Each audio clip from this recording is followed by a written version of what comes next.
ಇವತ್ತಿನ ಜನರೇಷನ್ ಅಲ್ಲಿ 30-35 ಏಜ್ ಆದ್ರೂ ಮದುವೆ ಆಗ್ತಾ ಇಲ್ಲ. ಒಂದ್ ವೇಳೆ ನಿಮ್ ಲೈಫ್ ಅಲ್ಲಿ ಒಬ್ರಲ್ಲ ಇಬ್ರು ಹುಡುಗಿರು ಬಂದ್ರೆ ದಿಲ್ ಖುಷ್ ಆಗ್ತೀರಾ. ಇವತ್ತು ಅದೇ ದಿಲ್ ಖುಷ್ ಸಿನಿಮಾ ಬಗ್ಗೆ ಮಾತಾಡೋಣ. ನೀವೇನಾದ್ರೂ ನಮ್ಮ ಚಾನಲ್ ಮೊದಲನೇ ಸಲ ನೋಡ್ತಾ ಇದ್ರೆ ಸಬ್ಸ್ಕ್ರೈಬ್ ಮಾಡ್ಕೊಂಡು ಪಕ್ಕದಲ್ಲಿರೋ ಬೆಲ್ಲಕನ್ನ ಆನ್ ಮಾಡ್ಕೊಳ್ಳಿ. ನೀವು ಮಾಡೋ ಒಂದು ಸಬ್ಸ್ಕ್ರೈಬ್ ಇಂದ ನನಗೆ ತುಂಬಾ ಹೆಲ್ಪ್ ಆಗುತ್ತೆ.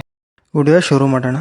ಮೊದಲು ಈ ಪ್ಲಾಟ್ ವಿಷಯಕ್ಕೆ ಬಂದ್ರೆ, ಅವ್ರ ತಂದೆ ರಿಯಲಿಸ್ಟಿಕ್ ಬಿಸ್ನೆಸ್ ಮಾಡ್ತಾ ಇರ್ತಾರೆ, ತಾಯಿ ಮನೆಯಲ್ಲೇ ಇರ್ತಾರೆ. ಅವನು ಡಿಪ್ಲೊಮಾ ಮುಗಿಸ್ಬಿಟ್ಟು ಖಾಲಿ ಫ್ರೆಂಡ್ಸ್ ಜೊತೆ ತಿರುಗಾಡ್ತಾ ಇರ್ತಾನೆ. ಅವನ ಫಾಸ್ಟ್ ಸ್ಕೂಲ್ ಲೈಫ್ ಅಲ್ಲಿ ಒಂದು ಕ್ರಶ್ ಇರುತ್ತೆ. ಇವನು ಅವಳಿಗೆ ಪ್ರಪೋಸ್ ಮಾಡಕ್ ಆಗದೆ ಕಾಯ್ತಾ ಇರ್ತಾನೆ. ಅವಳು ಇವ್ನು ಯಾವಾಗ ಪ್ರಪೋಸ್ ಮಾಡ್ತಾನೆ ಅಂತ ಅವಳು ಕಾಯ್ತಾ ಇರ್ತಾಳೆ. ಒಂದಿನ ಅವಳು ಊರ್ ಬಿಟ್ಟು ಹೋಗ್ತಾಳೆ. ಇವ್ನು ಊರ್ ಬಿಟ್ಟು ಹೋಗೋದಕ್ಕೆ ಮನ್ಸಾಗದೆ ಅಲ್ಲೇ ಉಳ್ಕೊಂತಾನೆ. ಪ್ರೆಸೆಂಟ್ ಲೈಫ್ ಅಲ್ಲಿ ಒಂದು ಹುಡುಗಿನ ಇಷ್ಟ ಪಡ್ತಾನೆ. ಕೆಲವು ದಿನಗಳ ಆದ್ಮೇಲೆ ಇಬ್ರು ಲವ್ ಮಾಡ್ಕೊಂತಾರೆ. ಒಂದಷ್ಟು ದಿನಗಳಾದ್ಮೇಲೆ ಮನೇಲಿ ತೋರಿಸ್ಬೇಕಂತ ಕರ್ಕೊಂಡ್ ಬರ್ತಾನೆ. ಅಷ್ಟರಲ್ಲೇ ಅವರಪ್ಪ ಹೆಣ್ಣು ಹುಡುಕಿಟ್ಟಿರ್ತಾನೆ. ಅದು ಬೇರೆ ಯಾರು ಅಲ್ಲ, ಅವನ ಸ್ಕೂಲ್ ಕ್ರಶ್. ಇದು ಈ ಸಿನಿಮಾದ ಪ್ಲಾಟ್. ಆಕ್ಟಿಂಗ್ ವೈಸ್ ಇದರಲ್ಲಿ ರಂಗಣ್ಣ ರಘು ಮತ್ತೆ ಹೀರೋ ಅವರ ತಾಯಿ ಮತ್ತೆ ಹೀರೋಯಿನ್ ಎಲ್ಲರ ಆಕ್ಟಿಂಗ್ ಸಿನಿಮಾಗೆ ಬೇಕಾದಷ್ಟೇ ಚೆನ್ನಾಗಿ ಮಾಡಿದ್ದಾರೆ. ರಘು ರಾಮಣಕೊಪ್ಪ ಅವರ ಆಕ್ಟಿಂಗ್ ಚೆನ್ನಾಗೇ ಇದೆ. ಅವ್ರು ಮಾತಾಡಿದ್ರೆ ಸಾಕು ತುಂಬಾ ಫನ್ ಆಗಿ ಅನ್ಸುತ್ತೆ. ಹೀರೋ ಅವರದ್ದು ಆಕ್ಟಿಂಗ್ ಕೆಲವು ಕಡೆ ಇಷ್ಟ ಆಗ್ಲಿಲ್ಲ. ಇನ್ನು ಅವ್ರ ಫ್ರೆಂಡ್ ಕಾಮಿಡಿ ಟ್ರೈ ಮಾಡಿದ್ದಾರೆ, ಚೆನ್ನಾಗಿ ವರ್ಕ್ ಆಗಿದೆ. ನಾನ್ ಅನ್ಕೊಂಡಷ್ಟಿಲ್ಲ.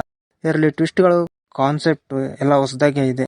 ಸಿನಿಮಾ ಸ್ಟೋರಿ ಟೆಲ್ಲಿಂಗ್ ಚೆನ್ನಾಗಿದೆ, ಡೈರೆಕ್ಷನ್ ಚೆನ್ನಾಗಿದೆ, ಲೊಕೇಶನ್ ಚೆನ್ನಾಗೇ ಇದಾವೆ.